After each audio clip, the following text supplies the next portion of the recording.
Hello दोस्तों, आप सभी को प्रभु यीशु मसीह के नाम में जय मसीह की, परमेश्वर के नाम की स्तुति और महिमा हो। सबसे पहले मैं आप सभी का स्वागत करता हूं हमारे एक और नए वीडियो में, और आप सभी का धन्यवाद करता हूं इतने प्यार से आप सभी लोग हमारे वीडियोस को देखते हैं, समझते हैं, कमेंट करते हैं और परमेश्वर के वचनों में बढ़ रहे हैं, इसका हम विश्वास करते हैं। इसके लिए आप सभी का बहुत बहुत धन्यवाद। और आज का वीडियो भी मैं आप सभी के लिए बहुत ही अच्छा वीडियो लेकर आया हूँ, इसीलिए वीडियो को आप बहुत ध्यान से देखें, समझने की कोशिश करें, क्योंकि आज मैं जो बातें आपको बताने वाला हूं आपके आत्मिक जीवन के लिए बहुत ज़रूरी है।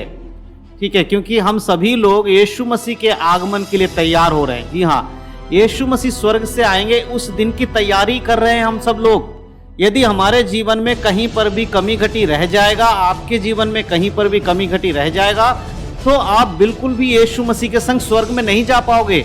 इसीलिए ज़रूरी है कि आप रोज डेली अपने आप को परखो, अपने आप को देखो कि कहीं आप पाप में तो नहीं गिर रहे हो, कहीं आप बाइबल के वचन के विरोध में तो नहीं जा रहे हो, कहीं ऐसा तो नहीं है कि जब यीशु मसीह स्वर्ग से आएंगे वो आपको लेकर ही ना जाए। आप तो यहाँ बैठे हो, आप चर्च जा रहे हो, प्रार्थना कर रहे हो और आपने ये अपने मन में ठान लिया है कि भैया हम तो स्वर्ग जाएंगे, लेकिन जैसे ही यीशु मसीह आते हैं वो आपको लेके ही ना जाए, तब आप क्या करेंगे?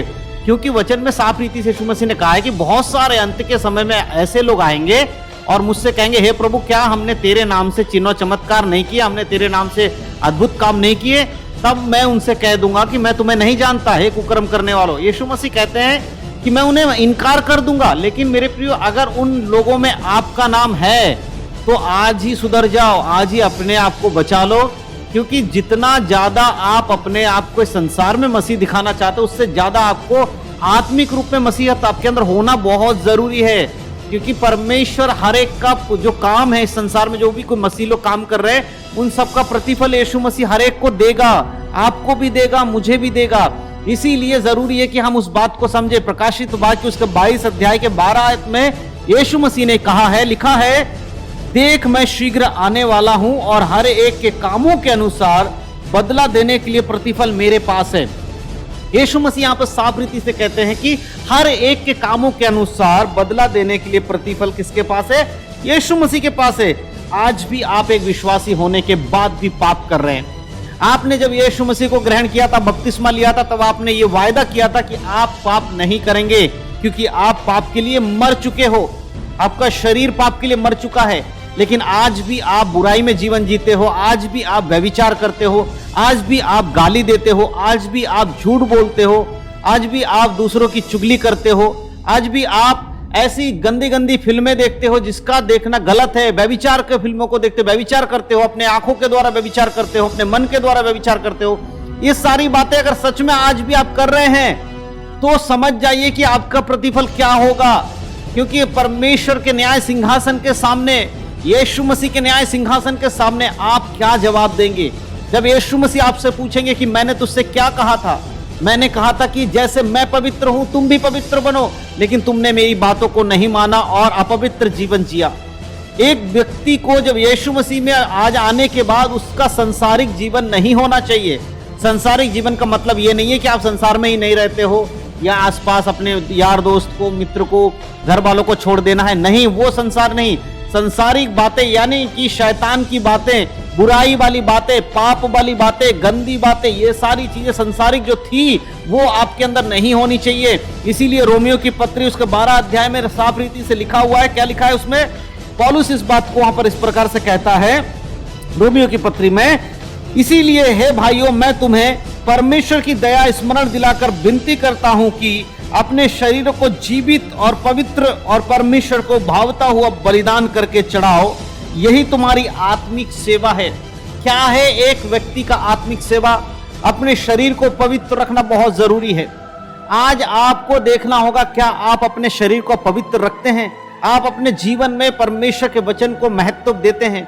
मेरे प्रियो, आप कितने साल से मसीह में है ये मायने नहीं रखता, लेकिन आप कितना पवित्रता का जीवन जीते हो ये जरूर मायने रखता है। आज आपको देखना होगा, इस संसार के जो सदृश आपको नहीं बनना है, इस संसार के जैसा आपको नहीं चलना है। दूसरे आयत में लिखा है, इस संसार के सदृश ना बनो, परंतु तुम्हारे मन के नए हो जाने से तुम्हारा चाल चलन भी बदलता जाए, जिससे तुम परमेश्वर की भली और भावती और सिद्ध इच्छा अनुभव से मालूम करते रहो। परमेश्वर कहता है इस संसार के सदृश ना बनो। आज मसीह लोग इस संसार के सदृश बन रहे हैं। मैं क्यों ये बात आपको कहना चाह रहा हूं, सुन लीजिए। आज कलीसियाओं में जब भी संडे के दिन हो, किसी भी दिन आराधना जब होता है तो वहां पर इतना ज्यादा उत्साहित लोग नहीं होते हैं, जबकि संसार का कोई त्योहार होता है, रीति रिवाज होता है, उसको अपने कलीसिया में निभाने के लिए इतने ज्यादा उत्साहित हो जाते हैं। आज संसार में इतने सारे डे आ गए हैं, चॉकलेट डे, रोज डे, है ना, टॉफी डे, पता नहीं कौन कौन से डे हैं, उन सबको भी कलीसियाओं में मनाया जाता है। कितनी शर्म की बात है।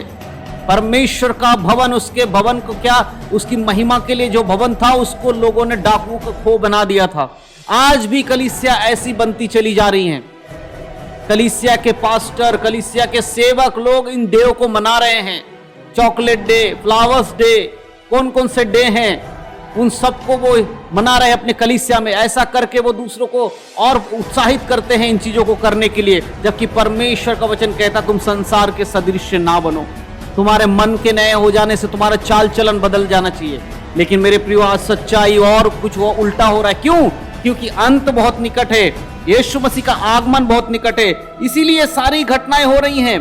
आज आपके साथ ये सब कुछ इसलिए हो रहा है कि आपको पता चले कि यीशु मसीह का आगमन कितना निकट है। आपको बार बार क्षमा नहीं मिलेगा। बहुत बार ये शिक्षाएं फैलती हैं, ये बातें लोगों को बताई जाती हैं कि पाप करते रहो, क्षमा मांगते रहो। मैं बहुत सारे यूट्यूबर्स को सुनता हूं, देखता हूं, बहुत सारे मसीह यूट्यूब चैनल अपने आप को बताते हैं। जब उन लोगों का मैं प्रार्थना का वीडियो देखता हूं तो उसमें हर प्रार्थना में, हर शाम को जब भी सुबह की कोई सी भी प्रार्थना हो, उसमें कहते हैं हम तो मनुष्य हैं, हमने पाप किया, दिन भर आइए हम सब मिलकर माफी मांग लें। ये रोज होता है। इसका मतलब आप सुबह से लेकर शाम तक पाप करते हैं और रात को प्रार्थना करके माफी मांग लेते हैं, फिर दूसरे दिन सुबह से लेकर शाम तक पाप करते हैं। कभी छोड़ा है आपने पाप करना? प्रार्थना करना ऐसे सिखाया जा रहा है, लोगों से कहते हैं कि हम तो मनुष्य हैं, आओ हम सब मिलकर प्रार्थना करेंगे। दिन भर में हमसे जाने अनजाने में बहुत सारे पाप हो जाते हैं। बिल्कुल हो जाते हैं, लेकिन उस पाप के लिए माफी मांग के दोबारा उस पाप को दोहराना नहीं है। आप अगर रोज ऐसी प्रार्थना करते हो, प्रभु दिन में मैंने सुबह ये पाप किए हैं, क्षमा कर दो, और अगले दिन भी आप ऐसा ही कर रहे, तो फिर आपके अंदर बदला क्या है? क्या चीज आपके अंदर बदलाव हुआ है? मेरे प्रियो, इसीलिए परमेश्वर कहता है, अगर वचन पढ़ेंगे रोमियो की पत्री 6 अध्याय 1 आयत में लिखा है, तो हम क्या कहें? क्या हम पाप करते रहे कि अनुग्रह बहुत हो? कदापि नहीं। हम जब पाप के लिए मर गए तो फिर आगे को उसमें कैसे जीवन बिताएं? अगर आप पाप के लिए मर गए हैं तो फिर आगे को उसमें कैसे जीवन बिता सकते हैं? आज सबसे बड़ी विडंबना यही है कि लोग सच्चाई नहीं समझ रहे। आप बाइबल नहीं पढ़ते, इसी वजह से आपको जो भी कोई कुछ कह देता यूट्यूब पर आकर आप उस पर विश्वास कर लेते हैं। आपका विश्वास बाइबल पे होना चाहिए, परमेश्वर पे होना चाहिए, ना कि मेरे जैसे किसी यूट्यूबर के ऊपर। अगर मैं भी कोई बाइबल आपको बाइबल से वचन बता रहा, उसे भी अगर आप परखते नहीं हैं, उसे भी अगर आप बाइबल के अनुसार नहीं देखते हैं, तो आप हो सकता है धोखा खाएंगे। क्योंकि मैं भी जो चीजें सिखा रहा हूं बाइबल से सिखा रहा हूं, इसे आपको परखना बहुत जरूरी है। बाकी लोग भी जब बोलते हैं तो उसे परखना बहुत जरूरी है। जब यीशु मसीह के चेले प्रचार किया करते तो उस समय बीरिया के बारे में लिखा है। बीरिया के लोग थे जो चेले प्रचार करते थे, उसे धर्म शास्त्र से वो परखते थे, उसके बाद उसको यकीन करते थे। लेकिन आज के समय में मसीह लोग बाइबल से किसी को परखते ही नहीं है। जब कोई कुछ भी कह देता उसे बाइबल के अनुसार जांचते ही नहीं है। मेरे प्रियो, यही कारण है, परमेश्वर का वचन कहता है, परमेश्वर कहते हैं मेरे लोग वचन के ज्ञान की कमी के कारण नाश हो जाते हैं। आपको वचन के ज्ञान की कमी है। प्रभु चाहते हैं कि आप बाइबल पढ़े, प्रार्थना करें, ताकि जो भी झूठे लोग आते हैं उन्हें परख सके। हर आत्माओं की प्रतीति मत करो, परंतु आत्माओं को परखो, पतरस कहता है। आज हर बातों को आपको परखना है। चिन्ह और चमत्कार के पीछे भागने वाले लोगों, यीशु के वचन के पीछे भागो, उसमें उद्धार है। मेरे प्रियो, याद रखिए, यीशु बहुत शीघ्र आने वाला है और आपके किए हुए हर एक कामों का हिसाब किताब वो आपसे लेगा और उसके अनुसार आपको प्रतिफल देगा। हर एक घुटना झुकेगा, हर एक जुबान अंगीकार करेगी, यीशु ही प्रभु है। इसीलिए आज अपने आप को जांचिए। यदि आपके जीवन में गलतियां हैं, सुधारिए, दोबारा पाप मत करिए, क्योंकि यीशु बहुत जल्दी आने वाले हैं।